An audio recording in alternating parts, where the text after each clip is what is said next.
Howdy, y'all. It is Uncle Boo and Ash Handy. Here Welcome for to some another episode of Borderline Texas Trash. Yeehaw. The non-political, non-religious, hilarious, and sometimes vulgar podcast that brings comedy and happiness all together in one big nest egg. So, how you been doing there, Scalabugs? I'm glad you like them pins. Like I said, I'm going to get like packs of them. I love them pins. We're old, okay? Just don't get me wrong, these are good, but let me ask everybody. These zebra pins, I don't like the fatter ones. I mean, they're smooth Fine riding, point is where it's at. but I like the fine point zebras. Fine point is where it's at. I didn't know my girl. See, that's why we're just so close, niece and We uncle. just click. We just clicky. I always find out new shit about her, and she's how old? 27. Yeah, and I'm 44, and I'm always finding out new shit about her. But we're best friends. We're each other's support systems. Yes. I would not be here without him, and I would hope he would not be here without me. It was rough when you was in Oklahoma. I had no one to bullshit with. But I'm home now. Been home for about a year, and if you'd told me that a year from last year, that sounded really stupid. If you had told me a year ago that I'd be sitting here doing a podcast with my best friend, I probably would have laughed your ass off because I never thought we would have the balls to actually do this. And then when it started clicking, man, it just kind of started snowballing, man. And everybody's like, oh, crap, you got a podcast? It's a good time. I love it. It's amazing. Although I do need to get better on promotion. So after this episode is over, I'm going to do some editing and I'm going to take over the Instagram page and hopefully in the next week or two start our Facebook And page. what I might do, I'll get that tablet and I'll charge it and I'll leave it at your house some to get shit and I'll leave it at my house some. Okay. Hail to the yeah. So how is everybody? I would like to make an apology. This episode we're recording was supposed to be on last week, but that's why you got a special. That's why y'all got a special, and that one y'all got is the very first one I think we cut back here in the studios when we did the Chronicle ones. Oh yeah, Corona Chronicles. Yes, that's what we first started. Yeah. So I'm whenever we were on SoundCloud. Yes. Nobody knew how to work SoundCloud. Oh, I know. Everybody's like, what's SoundCloud? It's awesome. We have went from just being on SoundCloud to now being on iHeartRadio, iTunes, Spotify, Stitcher, Patreon. And as I've said before, a lot of younger generations, that have millions of likes and followers, can make fun of us all you want, but we're working our asses off and we're putting our hearts into this. Yes. So. And it's awesome. We love you, lovers. We love you so much. I love you, lovers. But no, we got another crowd, another audience member, Michigan. We noticed Michigan's what up, up Michigan? There. If you're listening to this, keep on keeping on, man. Life's a garden, dig it. And sorry. That's something to and always spit for good luck. Yes, always spit. That's why I did it. In the Netherlands, and of course, we cannot forget about Australia, Victoria. God, I cannot wait to go there. You guys are awesome, man. Y'all been like our number one supporters. I never get famous, and I never have the money. Somehow, I will save up the money to come visit y'all. Yes, because y'all a live podcast y'all are there. dedicated. Because we've never lost to Australia. We've had some we've had some European places come and go. We might get a couple downloads. From day one, you have been our only consistent listening country, and we super appreciate it. And what's cool is we're getting a lot of listens on desktops too, so that means they're at work listening to us. So I hope we're helping getting you through your day. That's what I used to do. If you get bored in your office and you're sitting in your cubicle or your desk, wherever you're listening to this, and your friend walks by and say, "Hey man, pull my finger," fart right on it, man. Absolutely. But yeah, we like the love we get, guys. It's freaking amazing. But this podcast right here, we did it anyways. And it's a redo because... when I was editing it and stuff, I effed up and I deleted it. But it's okay because Ash Handy has also done the same thing. So now we both got it out of our system. Hopefully it's the last time for both of us. So, guys, we're getting this one up. So we're going to really try to get some more material for y'all. And these videos I've been doing, while we're podcasting, I'm going to try to find a way to put them on Patreon too. Yeah.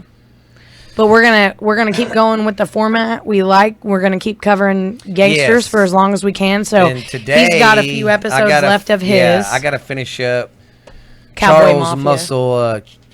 No, I'm not finishing up Muscles. I'm finishing up Rex's story. Yeah.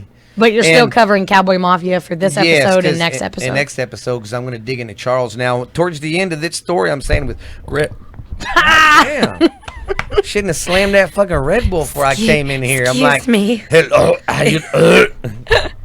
But towards the end of this wreck story, it kind of, you'll hear me say the same shit again when I start talking about Charles, because this is kind of when, Rex started, or Rex, apparently, like I said, Rex always went and said he didn't know what the hell was going on.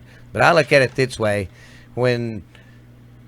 well, I can't say nothing because I'll give up shit for the next episode. Yeah. But there's just certain stuff that tells me the man knew, man. Come on. But Give me a we're break. keeping the format. We're gonna keep covering gangsters. So he's got this episode and next episode left. Yes. To cover his Cowboy Mafia. I will be closing out Dixie Mafia today because the next couple episodes I would like to move on to John Dillinger actually Yes. and his And the only reason his gang. I'm still staying with the Cowboy Mafia is because I started with Rex. Well, and you have quite a bit left. And he was the one who was the main guy he was portrayed as the money guy. Yeah. So that's why he got Well, and the yeah. Dixie Mafia caught my eye, but Well, I know what I like about the Dixie Mafia. There was really no organization. There wasn't. They're just a It bunch was of fucking rednecks. unorganized redneck gangsters. I'm not going to give up what she's going to say, but Yeah. there's some shit they did that's more ruthless. Absolutely. Than, Amber Alert. Oh, damn. Your That's sister- sad. Your sister's missing again. So yeah, and I want to move on to John Dillinger just because I do like the Dixie Mafia, but I Yes. am a sucker for a good outlaw romance. And too, though, like and she was saying, there wasn't a whole lot of Dixie Mafia guys that stood out. Yeah. And, I'm you gonna know. cover really the like 3 or 4 most yeah. popular ones today, and then close out with that. But we're gonna yeah. stay in format along with our comedy So stuff. I might be still doing this Cowboy Mafia stuff. I know for the next episode to cover muscles and stuff, maybe 2 more, but I might dig more because there's still more interesting. Hey, do shit. your thing, man. So, who wants to go first? Oh, you want me to do some retarded fat or some new? Let's get the. I shouldn't say that and be He didn't mean the politically R word. correct. We I don't meant- actually like I the meant R word. Rasputin. Rasputin. Okay. I just had a few random things I wanted to talk about do beforehand. that. And we'll do we get our news going here.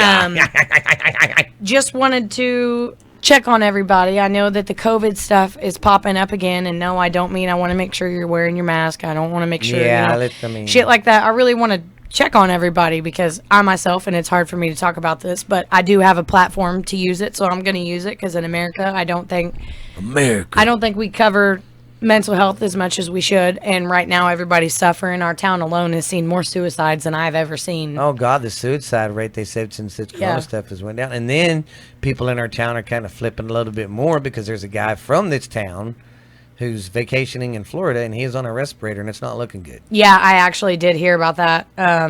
So just wanted to So- kind of see if everybody's doing okay. We're just checking on y'all guys. Yeah. I mean, we know there's people out there that say it's bullshit. We know there's people out there that say wear your mask. Okay, we need to find a medium. Yeah. I mean, Well, and it's- the bottom line, whether it's not real or is real, it is directly affecting people, Well, and it- especially your yeah. mental health. So ooh, will it make me smarter? I wish it made me smarter. I'd say, give me the corona. But I myself, I got laid off, and I have had a little bit of luck with job interviews and stuff, but it's hard because COVID, and I can only imagine Yeah. that there's millions of other people going through the same thing. So We're with you guys. don't hesitate to do a little self-care, take a little time off for yourself, whatever, because I don't know who you are, but I promise you suicide is not the answer, and everybody wants yeah. you here. Because all you're doing is just hurting the people you leave here. Yeah, absolutely. It's a temporary fix. And I know people jump people's asses and go, and it's so selfish. And I mean, Yeah, and I'm not jumping your ass. Believe- I'm just saying you're believe- loved. Remember yeah. that you are loved. And I myself have been suffering. My depression's been hitting me pretty hard the past couple weeks, and I'm a very blessed person. I have a very good Speaking- family. Yeah. kind of the depression. I'm not laughing because they're depressed. I do another I do another podcast with my daughter, Lexi, and I just got through doing a podcast last night about a bridge in California that they have done so much stuff to prevent people from committing Jumping off of it? suicide, and they Jesus. just can't. It's called Suicide Bridge. I think I've heard of it, actually. Yeah, it's called the original name's like the Colorado Street Bridge, but that's what and they said they didn't do like modern day reporting because Yeah. it's probably kind of hard to but they said in the Depression that was like some of their worst freaking numbers of suicides. Oh, I can and imagine. This is kind of like, it ain't totally like the depression, but I understand how you feel, guys. I mean, shit, I lost my parents when I was 13. My wife died, and it's just been me and the kids since I was 35, and I'm 44 now. Believe me, We've been through shit, and Yeah. it's even though I would say that both of us, for what we've been through, we are very lucky. We have good kids. God, we have yeah. good kids. We have a good family setting. But it's, especially with everything going on, what I'm saying is it's inevitable, and it's not selfish to feel sad. But Yes. make sure that you're taking care of yourself. Steven's God, yes. Steven's had to make me get out of bed a couple times the past 2 weeks. There's been a couple of times I'm like, get your ass over here and let's do some podcasting. Yeah. And I'm very thankful that I have him, and I hope everybody out there has something like that. And if you don't be afraid to reach out. I'm not saying, doing a podcast is the answer for you, but it helps me out, and I love doing this. Yeah, we found a hobby. I found something I love, and I love doing the research on all that stuff and getting everything ready and doing the final product and bringing it to you and going, look what I did. Yeah. It's fucking cool, man. And it keeps my mind off of shit, because I know if y'all are like me and she's just like me, Yep. if you're not doing nothing, your mind's constantly fucking turning, thinking about, why don't people like me? Or, I have to stay busy, because I Yeah. have a very haunting past, and it's not necessarily anything I've done, but I've just been through some shit, and that's why we both try to stay comedial, and make everybody laugh, because even if we can't be happy, if we can make everybody else laugh a little bit and forget about their shitty lives, and if y'all are feeling depressed and shitty, we got all them outlets you can reach us on. Instagram, tweet. Yeah. Y'all can email us. I mean, hell, I know on some of these platforms you can even give us star ratings and all that, and even comment on how good the show is. So if we can help y'all get through some times, I ain't here to make, fucking be like Joe Rogan or something. I just like doing this. It's Which awesome. we think he's cool. He's but awesome. We did not start this to be like, oh yeah, we're going to get Make popular. We're millions, going to make all this yeah. money. I'm not saying he did that either. He just happens to be a very talented individual who fell on podcasts and did a great job. But and it's like he says, just keep grinding it. Keep doing it. No matter. And I keep telling her that, and I keep that in my head. Keep doing it. Stick to it. I honestly, I don't know what I would do without him, and I hope everybody else has something like that out there. Even if we only reach 10 people, hey, that's 10 still people 10 lives that I changed, and to me that means something at the end of the day. Yeah. Which leads me to my other thing. I hate to be that person, but I would also just like to do a quick stitch on remember, people, that it is fucking hot outside. Hot as Take care crap. of your goddamn animals. Oh, I'm God. tired of seeing dogs in trucks. I'm tired of all the strays showing up at my house, and not because I hate dogs, but because I hate the way people treat animals. Oh, God. I'm not saying go out and adopt every animal you see, but at least try to remember during this time that they also need to be loved. They also need water, and they also need food. So even if you have an outside dog, make sure he has shade, make sure he has water, make sure your animals are not suffering, please and thank you. And you yourself stay hydrated too out there, guys. 'cause Absolutely. That shit is zap you. I won't name any names, and I'm proud of them, but it still sucks. I try to tell a lot of people it's not even. I don't even mean it in a bragging way, because it sucks. But the climate here, we live in Mineral Wells, Texas, which is what we're about. We're about the middle, right? We are an hour west of Fort Worth. Okay. So, and we still aren't even as bad as some of the towns further south. But the heat here is no fucking joke. The Texas heat is so crazy and weird. And like it's, where we live, it's like, oh, bad. You can go outside and just start. I mean, I'm a fat guy. I got a dad body. Skinny legs, skinny arms, but a fucking belly. And my man boobs will sweat. But you go to Houston, and it's a lot stickier and worse down there than what it is here, because they're so close to the coast. Yeah.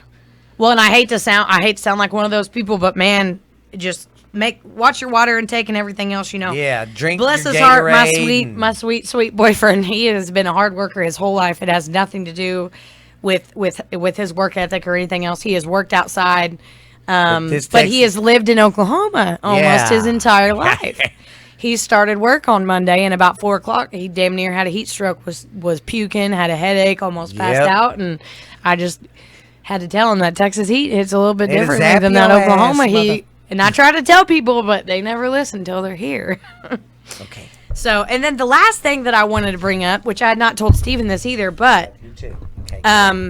we're actually going to try it out, and we're going to talk about it next episode just because I want to see what this is about. Now, do you remember the fad that went around? Remember. Papa, can you hear me? Do you remember the fad that went around last year, geocaching? Geocaching? Yeah. You would get coordinates, and you would have to find an object, and it would usually be like a canister or something, and it had a roll in it, and you just put your name on it that you'd been there. Yeah. It was pretty popular. Well, and I don't even know, this thing may not even be that new, but I'm old. I just found out about it. One of my friends sent it in the group chats. It's called Randonautica. It's got a little owl on it. You literally... Go to Nautica? You literally, it picks up your location. It asks you to think about what you want to find. It gives you a couple minutes to think about it, and then it pings you a couple of locations. I've made it that far, but I haven't went to the locations. And they're 100% random. Randonautica, which is rando meaning random, and nautica, traveling and stuff like that. Now, one of the reasons why it got so popular is because a lot of people are thinking that it's like, has to do with the paranormal, even as far as aliens, because I guess there was a group of kids that got together. They wanted to do some spooky shit. It asks you what your intent is. One of the random places it took them to, they found a body stuffed in a suitcase under a bridge. Fuck that. I ain't playing that game. Screw you. And I downloaded the app yesterday, and I asked it to give me a couple points, and they were kind of creepily close to my house. But I was not brave enough to go check them out because I was alone. Hell to the no. So if that's something that you're into, check that out. Do that. Send us some stories. Pictures or stories or whatever, because it does say it's 100% random, and I read into it, and they say that it's pretty creepy. So if you're into that kind of thing, check it out. The app is super easy to download. Doesn't take that long to figure out. I haven't actually went and explored myself, but... That's creepy. And that's everywhere. Like, you can do it. Australia listeners, one of y'all download it, see what kind of weird shit you can find up in there. Wow. I couldn't imagine. I'd be like, what the... Geocaching was really fun, but you knew what you were looking for. Like, not necessarily, but you got tips on it, and, like, it was always an object. This literally just sends you somewhere random, and it's supposed to be based off of what you're thinking. See, man, fuck it literally that. says, focus on your intent as it's getting these random things together. And the other thing, not to sound like a total weirdo, but the picture on the app is an owl. And owls are supposed to be related to paranormal or even alien shit. What the fuck? I didn't know that. Yeah. And you know me, I love all things spooky. Man, I like that spooky stuff, but man, closest thing I ever came to a dead body, I was working in Austin when I was a young man in my early 20s. I was doing construction. Well, hobos would come in there and sleep and shit. We'd have to run them out sometimes in these buildings we were helping make. Well, we always came in and we did schools. We did the marker boards. So we'd come in, get everything moved out of the way. So when we started bringing the marker boards in, nothing's in our way. Well, we was going in one morning and fucking started with moving the carpet, and I started kicking it. Oh, kicking it over, and I heard, ugh, and I was hungover. I was not in the very, what the, I told my boss, I said, man, every time I kick that, it moans. He goes over there and kicks the shit out of it. Oh my gosh. See, and I don't have anything against homeless people. I don't mean this in a rude way, but. And he's like, oh shit, there is, because, construction, we always fucked around and played around. No one took me serious. I said, there's a dead body. I mean, not dead, but I said, there's something in there. He's like, whatever. Let's just get this shit done, man. Quit fucking around. And there was somebody in there. It was a bum. Well, and I don't mean this in a rude way, but like, so we haven't talked a lot about our town, but once we're done with some of this mafia stuff, I would like to do a special where we just talk about the history of where we live, because we do live in a town that is full of googly boogies. Yes, absolutely. Mineral Wells, Texas. And see, I didn't know this spooky. Because that's when I was doing research when I first started the podcast with Lex, and was trying to find stories about this area. I didn't know, but not this right here, but like closer down towards the river, it was all Indian reservation. Yeah, absolutely. Well, I didn't know that. And see, out there where your mom's house is, that's what makes me. Well, that's why, and you can call me crazy if you want to. If I would like to get into further detail, but I'm just going to skim through this real quick. Skinwalkers are fucking real, and they are on Oaks Crossing, and that makes way more sense now that you say that it's Indian Yeah. shit, because they are Indian folklore. Go look now when you're home and you want some time to mess around. Go to look up the story of Palapina. Absolutely. Yeah. But what I was saying with the hobo thing is we have a I'm not sure if I've mentioned this before, and if you're listening to this and you're from Mineral Wells, you know, but we have a If you very don't know, very now you know. Can't say the last word. Beep. Don't. Sorry. Brother. We have a very large abandoned army base out Oh here. God, there's so many different places. Fort Walters. Yeah. I mean, it's equipped with an abandoned prison, an abandoned hospital. There used to be a playground and Yes. pools. It has been a haunted attraction since Steven Oh was God, in high school. yeah. When I was in high school, I'm 44. I was my senior years were like 92 to 95 because I graduated in 95. Yeah. And we used to go sneak into the hospital all the Yeah, time. I mean, and don't get me wrong, It's it's creepy cool as as shit. shit, but you got to be careful for one, ghosts and demons. Diamonds. And then number two, we have a hobo problem out there. And the Yes. only reason I brought this up is because whenever Lexi graduated this year, we didn't have the money for a photographer, so I did her pictures out there at the base. They turned out really nice. But whenever we were, you know, the part where all those barracks are, just the big, empty, like don't even have yes. doors. There's parts of them that are really, really, really dark.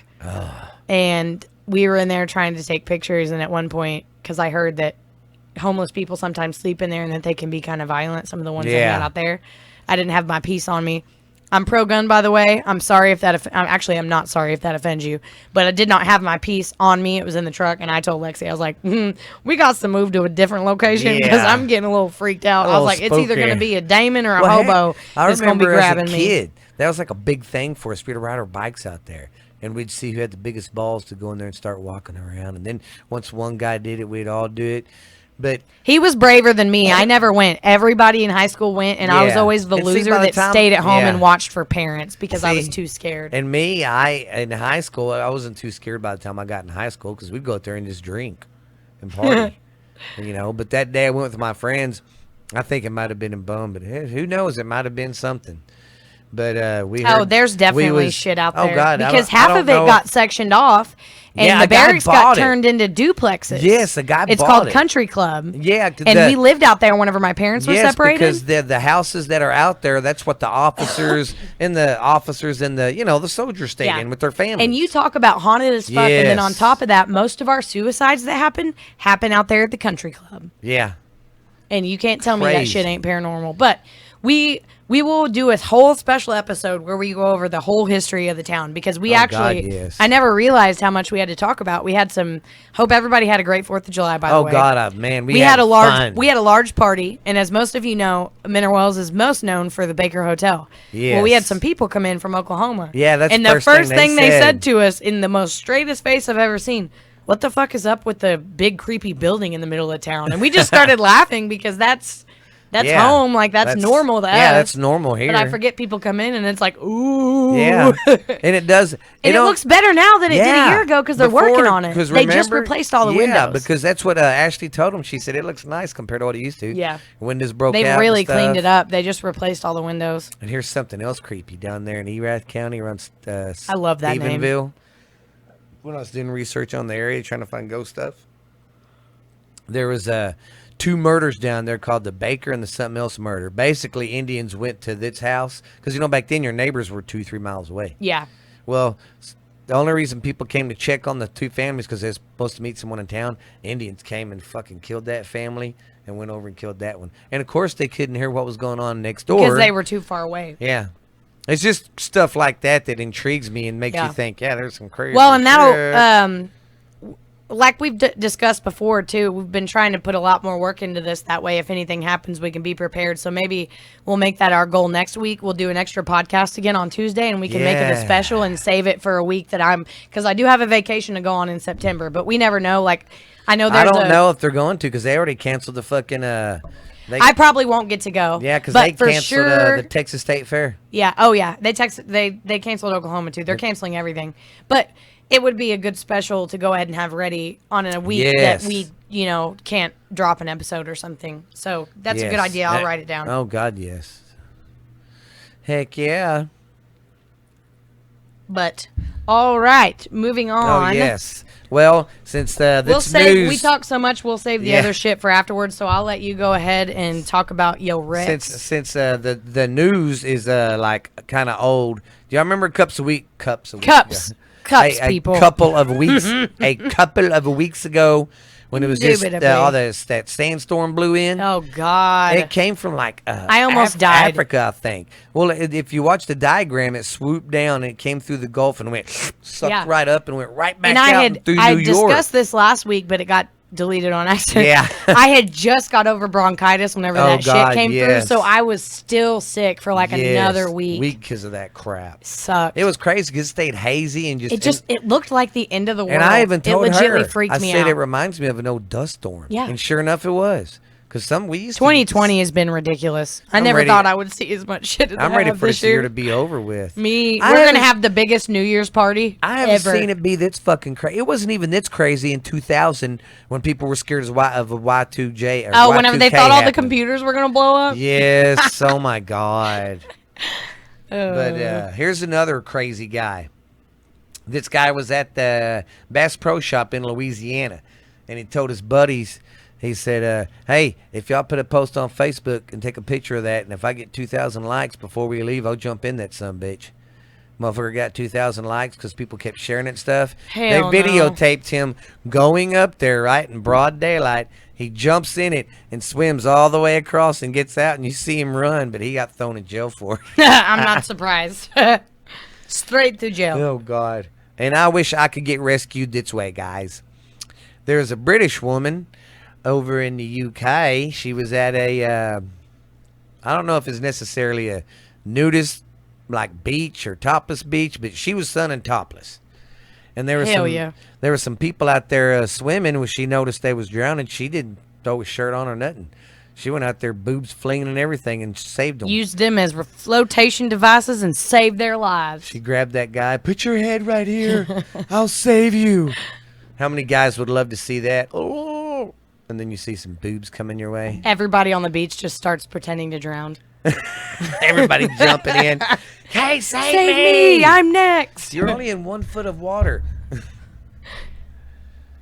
Oh, gosh. Oh, yeah. In New Jersey, there's a guy running around dressed up like the Joker. And I believe it's the way the new Joker looks, the Joaquin Phoenix one. So the actual, like, not comical, but actual scary Joker that has mental issues and really wants to hurt people. Yeah, he's going around robbing people and shit like that. Which I would like to add, too, that, again, like I said in the beginning of this podcast, I'm a huge mental health advocate. And I was extremely disappointed about all the shit that people talked about that movie. I mean, because I understand it was not like your typical Batman. But but for one, the amount of torture that Joaquin Phoenix put his body through to do that movie. Oh, God. He looked disgusting. No offense. I don't see you are a good-looking man, but you looked disgusting. I don't see how they do that. Matthew McConaughey in that, what was it? Dallas Buyers Club. He got down to like God. I mean, he must have been How do you do that and get so skinny and then put the weight back on and you're fine? I don't know. I'm sure that they have physicians, making sure that they're right at the cusp of not killing themselves. But that was, if you have not seen it and you can handle, not being disturbed by real shit instead of fake shit, you should watch it because it's really, really, really good movie. It's awesome. But that is scary. That reminds me of, was it last year or the year before that people were just walking around dressed as killer clowns? Do you remember that? It was a couple years ago. And we thought that was the worst year ever. Yeah, because there was one morning when I was taking the kid to school. Lexi's like, "Oh my God!" I just flipped him off when I walked by. There was one here. Yeah. Oh, I did not know that. I did not know that. I mean, big deal. The kids were flipping out. I was like, "It's just a clown," and I went. That's funny. And he just sat there. Yeah, they just. I don't know what they were trying to. That's another story to dig into for another time. I found out when I was digging for Lexi's Lexi's podcast.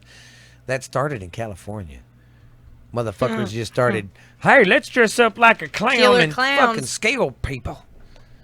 Okay, guys, now, if you're a big country or a pretty decent-sized nation and you're, like, going to invade another fucking country, wouldn't you think you'd have your coordinates right and you know where to attack, when you're going to attack?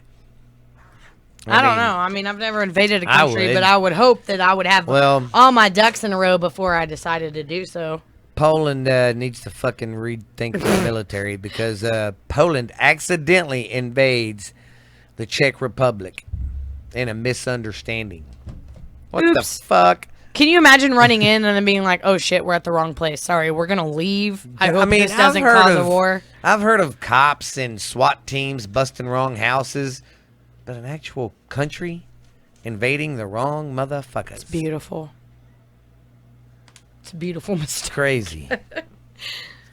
Well, mine's not going to be that long, so I'm going to go ahead and do my Rex one. Yeah, do yours because mine is a little bit long because I'm finishing today. Yeah, and you got a lot to talk about because you still got deep thoughts today. Absolutely. Yeah.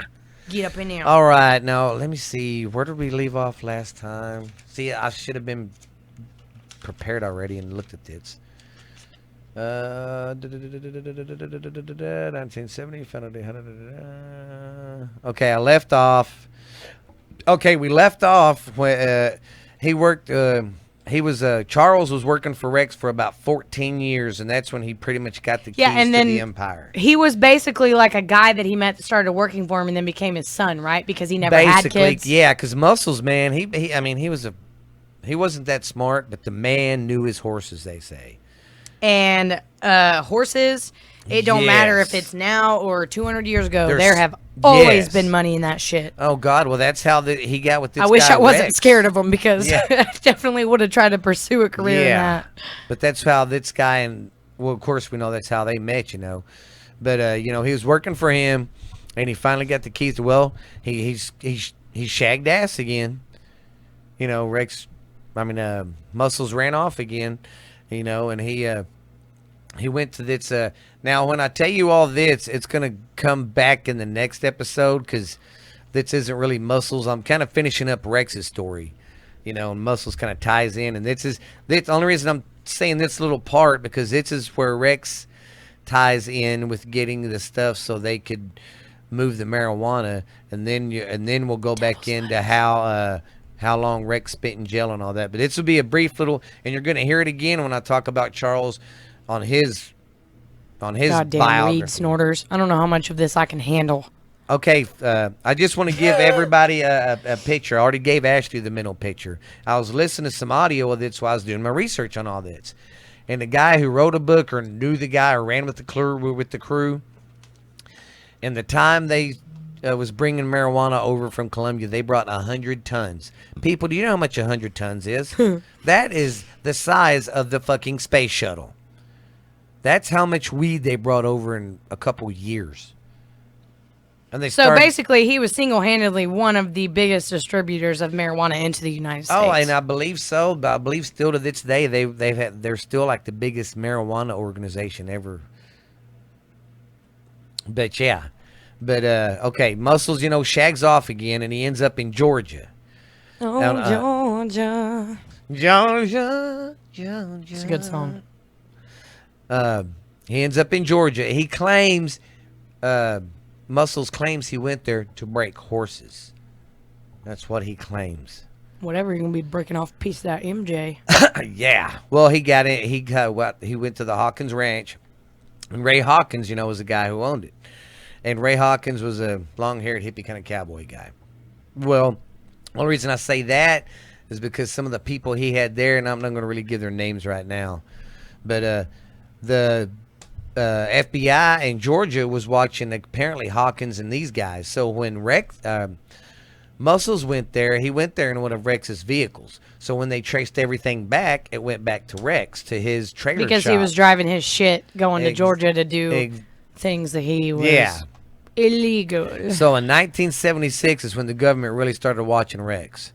And in the same year, that's when Muscles came back from Georgia, and he introduced, because Hawkins, I think, already kind of knew them because he bought horses from Rex. Because they was all fucking into horses and marijuana. Who doesn't love getting high and riding a horse? Well, I like getting high. Actually, I don't. Well, I'm not trying to be a dick. I grew up around horses. I mean, because a small town. I'm just scared of them. A small town like this, if people. Oh, Justin has rode up to the house on a horse before. Like, it's just norm.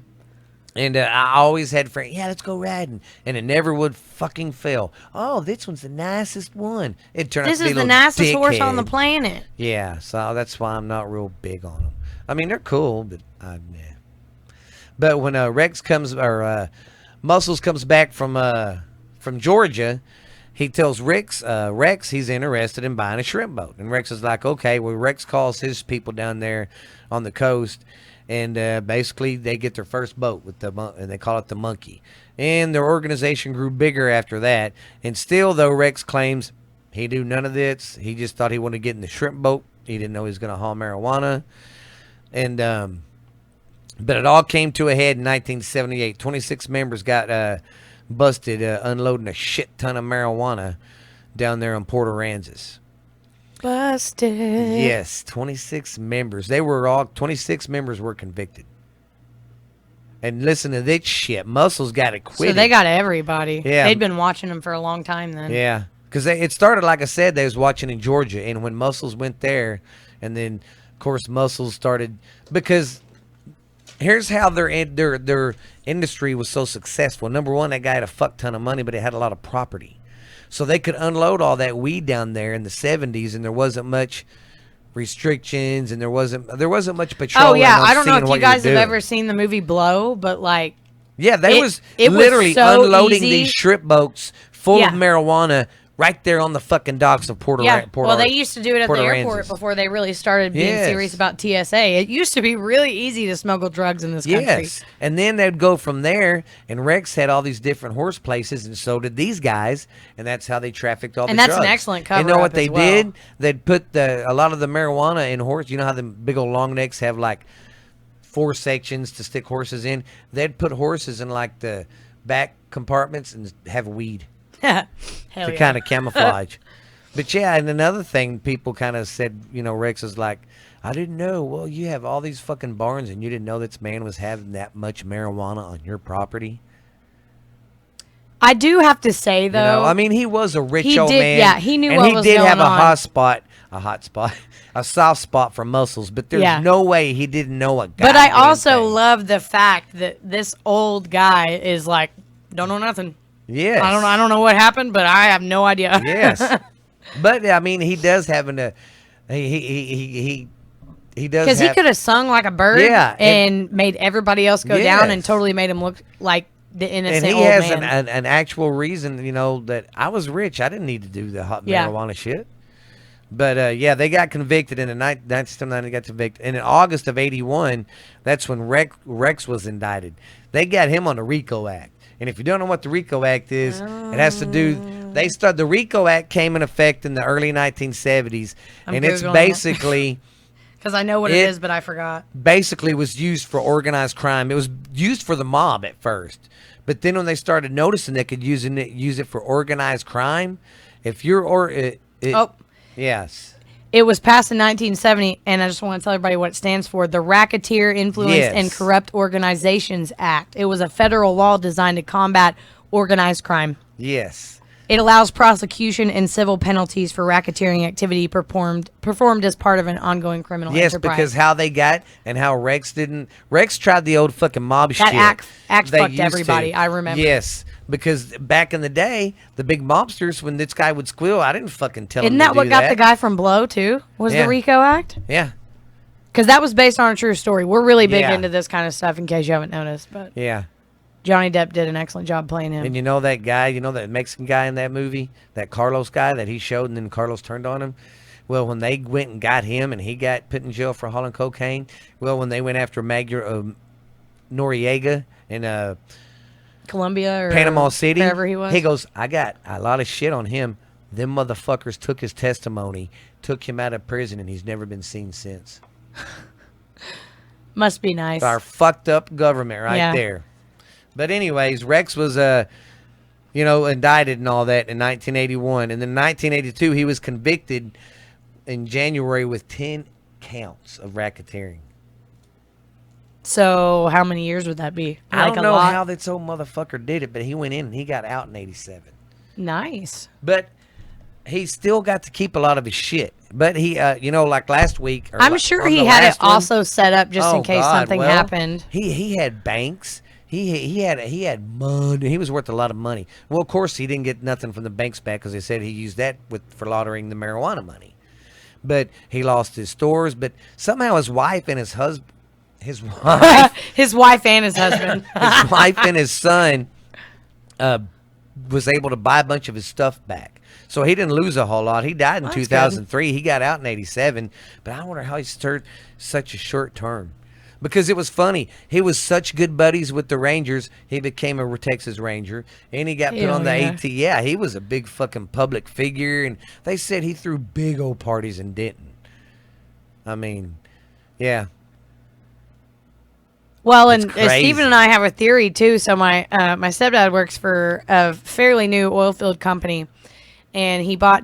Do you remember where it's at? Because I don't. I don't remember. He bought a ranch out in the middle of nowhere, basically to throw the holiday parties at, and then have like their supervisor training and stuff like that. Yeah. But whenever I say a ranch, I mean like a full-blown ranch, ridiculous, like some shit that you would see on MTV Cribs. They say the driveway's like fucking 3 or 4 miles. Yeah. Yeah. Out in the middle of nowhere, but on top of that, there's a stage in the back. There's built-in stripper poles everywhere. Yes. And he told everybody at the Christmas party that it did belong to somebody from the Cowboy like Mafia. that. Yeah, somebody like that. And, like Willie Nelson had played there. Yes. Like there had been girls on every pole at parties. Like we wonder if it's him. If it was one of his ranches. This man even had his own barber shop in the. Yeah, there was a barber shop in there too. But, so it had to be somebody with a lot of money. Yeah, somebody ran. I saw the pictures, man. That's why I'm trying to keep digging into it, but they ain't gonna talk about their property. No. But I was gonna say something and I went da and forgot. But yeah, that's it about Ray. Oh, and he was such a cool fucking guy. I guess he became buddies. I was reading with his cellmate. I thought you were going to say a Jew. I was like, Stephen Joe.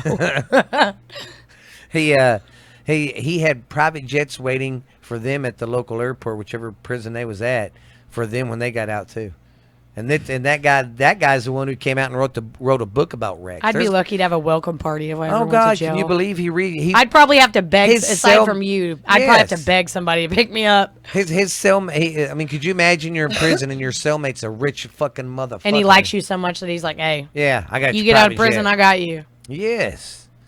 But yeah, that's kind of what happened to old Rex. But he still played to this day, and people stuck by his side saying he had no idea. But I mean, come on, you've got to have some kind of I mean, the traffic coming in and out of places. I mean, like I said, they disguised it with a horse. And it was just so much easier than. Yeah, we have technology now, and I'm not saying that it's not okay. I'm not like, oh, it's ridiculous that we can't have so many drugs, but you know what I mean. It was just so much easier to be a gangster back in the day. Oh God, you could get away with it. Not easier as in like your job was easier. It was still hard to be a gangster, but it was a lot easier to pay off the officials and the cops. Oh my God! Well, you've heard the stories of the cocaine cowboys. Their boats would come to the docks. They would pay the cops. The cops would unload the drugs with them, put them in their car, and take them to their fucking hideaway house. Absolutely. But they couldn't bring anything to me, them son of a bitches. Maybe I'd like some of that cocaine. Shoot, no, I'd probably smell it and die. Well, I'm done with mine. That's it on Rex, but he still died a rich motherfucker. Which is crazy. Very comfortably. Which is crazy because I've never seen a person that has went in for the RICO Act come out still smelling like roses. Usually they don't get the fuck out. Yeah, it's very odd. But I think it's because of the highs and the people he knew. I'm sure that the money helped as well. Yeah, because they said he was a big contributor to everything around. I'm not going to name any names, but I've had even some of the pieces of shit in this town that should have went to jail tell me, that money can buy you anything. Yeah, and that's the truth. It can definitely buy you out of a felony. So, but that was great. Can't wait to hear about the rest of it. Yes, that was Rex. And next week we will be starting on Muscles. I am actually going to close out with Dixie Mafia today. Oh, but I will say one thing. I got some news. I'm not going to tell it next week because we're kind of off track because I like to erase shit because I'm retarded. I mean, I will say Joey Chestnuts over the 4th of July weekend won the hot dog eating championship again. Hell yeah. Oh, Joey yeah, we were Chestnuts. talking about that. Yes, because remember, I'm like, It's so gross. They pour water. Yeah, they dip their shit in water, and it's like they're sucking it, and you're just... I don't have the stomach for that. Hey, I bet you that fucking Slimer guy from the Ghostbusters, he could win that son of a bitch. All right. Only up to us having to re-record is that when we recorded last week, I was still coughing and I still didn't have a voice. So I do sound a lot better now. Well, too, I helped her. I get my son to drop kick her in the throat sometimes. She says it helps her. It does. So I'm going to close out with these guys today. It'll be a little lengthy, but it's just because I wanted to cover. Like I said, these guys were unorganized, but there were a few really, really large jobs and more popular guys. And I thought some of the fucking northern mafia guys. No, these guys. I mean, don't give a. These fuck. guys, I'll tell you this. Listening to their story, they do not have any limit. They will kill man, dog, mom, dad, senator, president. If you're in their way of them making money, you're dead. Yep. So, I'll just kind of quickly go over what I went over last week, and then go on to as previously mentioned. The core of the Dixie Mafia was a group of traveling career criminals who concentrated their activities in mainly Texas, Oklahoma, Kansas, Missouri, Arkansas, Louisiana, Mississippi, Tennessee, Alabama, Georgia, and our favorite, Florida. Florida. Always some great stories there. Let's get this straight, though. They would go anywhere if they thought there was a big enough score to be made or a good time to be had. Their crime of choice, of course, was robberies, burglaries, armed robberies, home invasions. If there was a buck to be made, they were there, believe me. Common target for them was other criminals, which if you think about it is really smart because they knew their victims would have a hard time going to the cops. You know, you rob a drug dealer, is the drug dealer going to go to the cops and say, hey, they just stole all my coke? Like, you know what I mean? So even though they were pieces of shit, they were intelligent. Yeah, and I've noticed that it's not just this story. Yeah. I've noticed that with different other stories and stuff. Sorry about our dogs. So, it is important to remember, though, they did not limit themselves to theft. Many were pimps. Well, it's like they say, you know, there's no honor amongst thieves. No, there's not. I mean. And some of them even put their own wives to work pimping. Oh, my God. Yeah, can you imagine being married to one of them and be like, all right, honey, it's your turn to go out there and make a buck. Oh, God. It reminds me of The Sopranos. God, I still need to watch it. There's this gangster guy who's kind of like a pimp, and one of his girls come to kiss him, and he's like, whoa, don't kiss me. How much dick have you sucked tonight? It's true, though. Oh, God. They were also known for contract murder, debt collecting, extortion, blackmail, gun running, selling drugs, especially amphetamine and barbiturates. Because these were also often used by criminals to stay awake for jobs or get good sleep afterwards. Just about everything was fair game to them from what I read. One of the key ways law enforcement identified members of the Dixie Mafia network was through their associations.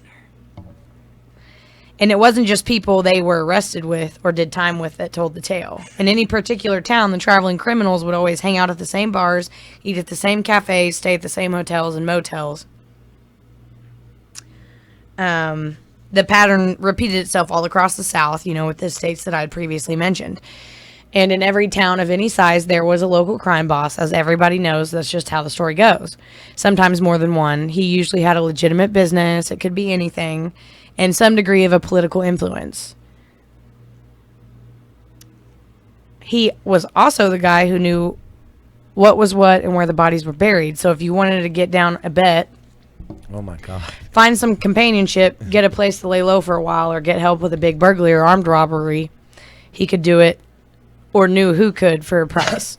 So they were, like I said, even though they were unorganized, they were pretty intelligent as to how they decided to go about everything.